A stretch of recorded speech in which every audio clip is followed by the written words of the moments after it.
Estamos de regreso aquí en su programa Energía, Combustibles y Más, y estamos hablando de territorios y ciudades productivas con el arquitecto Elmer González.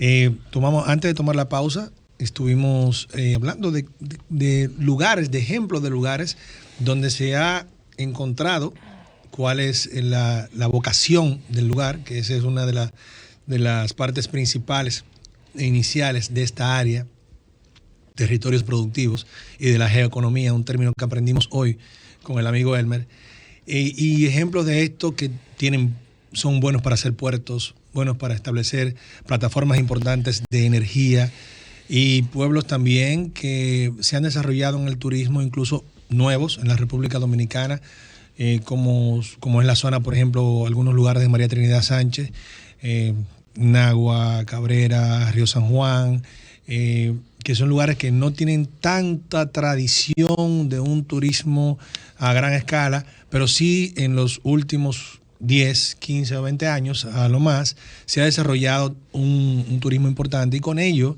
la vocación del lugar, tanto de suplidores como de colaboradores, de hacer las cosas de una manera muy productiva, o sea, cómo esto se ha ido logrando. Entonces, en este sentido, Elmer, ¿qué nos cuentas? Bien, voy a hacer una introducción en sentido histórico. En la antigüedad, el tema de los caminos, que persiste todavía, lo que son las vías, fueron los motores iniciales del desarrollo de cualquier región. Ustedes recuerdan que se mencionaba el término, todos los caminos conducen a Roma. Sí. Y es precisamente porque el Imperio Romano tuvo una característica diferente a los demás, y es que construyó carreteras en todo su imperio, todo ese gran territorio de lo que hoy es Europa, parte de África y esa zona de Medio Oriente. Y hoy, en una superposición de esos caminos, hoy en esta tercera década del nuevo milenio, se ha determinado que las mayores luces de todo el mundo están donde estaban trazados esos caminos, pero con una condición geoeconómica también, que es donde están esas luces es donde hay mayores riquezas en el mundo, y donde están las luces es donde hay mayor cantidad de energía. Por lo tanto, la tendencia mundial de desarrollo es donde hay más energía. Una de nuestras propuestas en el foro, y lo comparto con ustedes, son ustedes la primicia en este programa, es que nosotros proponemos que en la educación media de República Dominicana se pueda establecer directamente, transversalmente, una cátedra sobre lo que es producción de energía. El ser humano es energía y es el futuro directamente de lo que es la humanidad. No, yo aplaudo eso, usted no se imagina. Por lo tanto, es una propuesta que hacemos, está establecida en el foro, es compartida por los demás miembros de los 26 países de Latinoamérica, pero es la primera vez que lo decimos. Ojalá la educación media en República Dominicana asuma esa primacía y lo pueda hacer, y pueda desarrollar realmente el entendimiento de 10 millones de dominicanos y de unos medio millón de dominicanos que acceden a la educación superior, del entendimiento de lo que es la energía. Si respetamos la energía, entonces valoraríamos más el sentido de la producción y el entendimiento mismo en el territorio. No, y todo lo que viene con eso, que tiene que ver, en algún momento usted mencionó temas de sostenibilidad. Así es. Cuando uno invierte en proyectos en el ambiente. Realmente hay un componente muy alto en la falta de conocimiento de educación de los temas que están asociados a la energía, y que por eso quizás el mismo sector no se desarrolla tan equitativamente como se quisiera, o tan avanzado como otras naciones desarrolladas con situaciones como esa, cuando se tienen poblaciones con educación diferente, ¿entiendes? No sé si me explico. En algún momento yo tuve experiencia de hablar con un simple repartidor de vinos un día en la zona de Punta Cana, que estaba en un evento, y me habló de los temas de energía como que si él trabajara eso. O sea, él lo tenía muy consciente. Sin embargo, una persona quizá promedio como aquí no tiene eso tan así de conocer su factura, de por qué cambia, de qué puede hacer para mejorar el tema de ahorro y eficiencia. Eso pasa, y eso es la educación que se logra.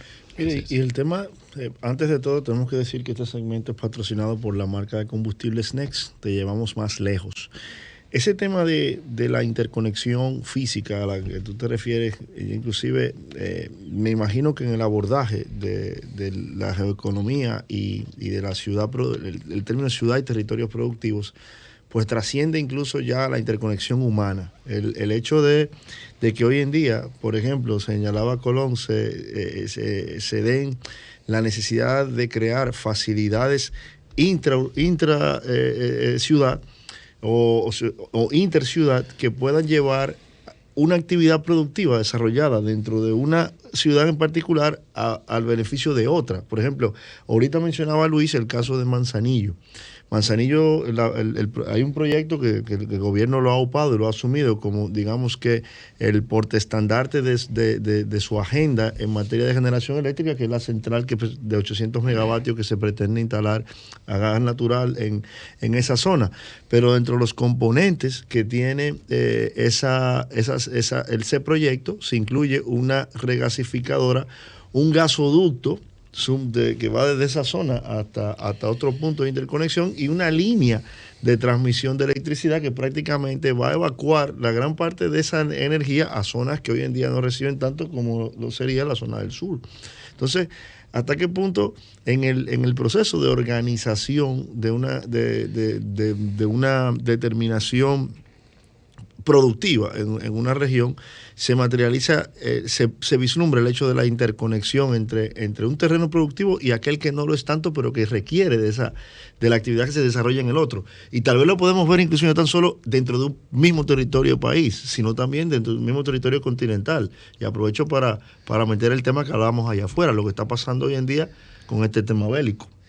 Bien, creo que también has puntualizado sobre ese criterio que está no de moda, sino el término más usado es el gasoducto actualmente. Sí. El concepto gasoducto es lo que define una serie de vectores y factores que permiten ahora mismo entender la contienda bélica que existe en Euroasia, que no necesariamente es viéndolo desde el punto de vista Rusia con Ucrania, sino ver esa zona completa de Euroasia que está plagada de gasoductos por la necesidad que tiene esa zona europea y todos esos países del esquema de gas que produce Rusia y que es básicamente un instrumento tanto político como de dominación. Por lo tanto, sí es importante entender que las regiones es fundamental que estén ordenadas en el orden de ese criterio de la energía.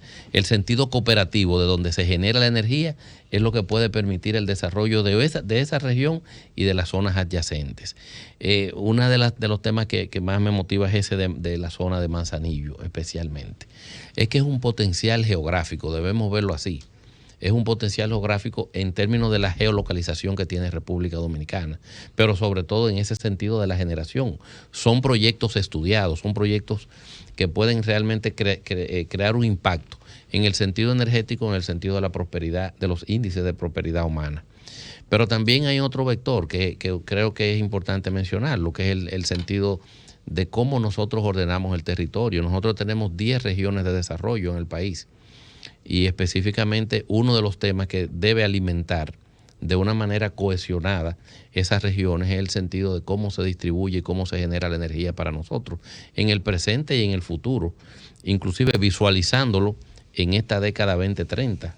Ese objetivo 7 de los objetivos de desarrollo sostenible que indica que debemos propiciar la producción de energía y la producción de energía sostenible sobre todo, es uno de los elementos que tenemos que asumir y que van muy de la mano con la vocación en lo que se ha fundamentado nuestra economía, que ha pasado de una economía agrícola a una economía de servicios mayormente enfocada al sentido turístico, que es el que tú mencionabas, Luis.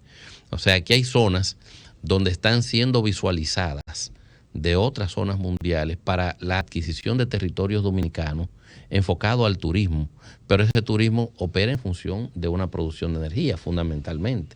Todas las ciudades de mayor desarrollo en el mundo son las que tienen un criterio de producción energético coherente y sostenido. Eso está establecido en los rankings mundiales. Donde no hay producción de energía, donde no hay una programación y una planificación de país, de nación, con el tema de la generación eléctrica, el territorio decae. Y por eso ustedes ven que África, por ejemplo, y zonas mundiales así, no tienen el mismo desarrollo que otros. Sin embargo, en nuestro país tenemos zonas que a la vez de estar interconectadas, nosotros somos el país tanto del Caribe como de Centroamérica con una mayor red vial. 20.500 kilómetros de red vial en un estado aceptable, vamos a decirlo así, con vías que nos interconectan, y aunque son distancias similares, los tiempos son diferentes. Llegamos más rápido ahora, ¿verdad? Esa zona de Cabrera, esa zona de Nagua. Sí. Esa es la misma distancia de la metrópoli, pero llegamos más rápido. Entonces, esa cercanía, esa proximidad que se produce, genera necesariamente un desarrollo de esa zona. Hablando un poquito del tema de Cabrera, por ejemplo, que es un tema en cuestión de interés, es una de las zonas tal vez que está en el pronóstico de todo el Caribe, de todo ese arco caribeño de islas, con el mayor desarrollo de turismo de alta gama, visualizado por figuras internacionales que lo podemos establecer. Ahora, ¿dónde estamos? ¿En qué tiempo estamos? En entender que estamos todavía a tiempo de generar un ordenamiento territorial favorable para esa zona y para todas las demás zonas del país que están en vía de desarrollo. Me gusta mucho el ejemplo, lo que no el ejemplo, sino la relación que haces de la energía y el desarrollo. Y vuelvo a Cabrera y le pido perdón a todos los radioescuchas porque estamos hablando mucho de este pueblo. Yo soy de allí, un pueblo que adoro, que quiero bastante. Hablemos de Barahona ahorita. En un momento de Barahona.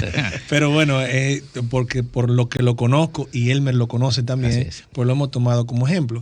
Quiero decir, Elmer, que uno de los problemas que tuvo Cabrera tradicionalmente, otrora, fue el tema de la energía. Era muy deficiente. Había un voltaje en el suelo, se bebían quemando los aparatos, no había energía prácticamente, ya muy poco, y muchos negocios quebraban porque mantenerlo a generador eléctrico privado y a inversor era demasiado caro. Esto fue cambiando porque hubo un circuito 24 horas que se cumplió, se empezó a implementar, y así mismo también vinieron de la mano las fuentes alternas de energía como los paneles solares. Y hoy en día la situación es estable en dicho pueblo. Pues conjuntamente con esa estabilidad, ahora lo estoy reflexionando con lo que mencionas, me voy dando cuenta que ha aumentado el desarrollo turístico así es. Y el movimiento económico de dicho pueblo. La energía y el lugar que va en desarrollo económico. Es correlativo.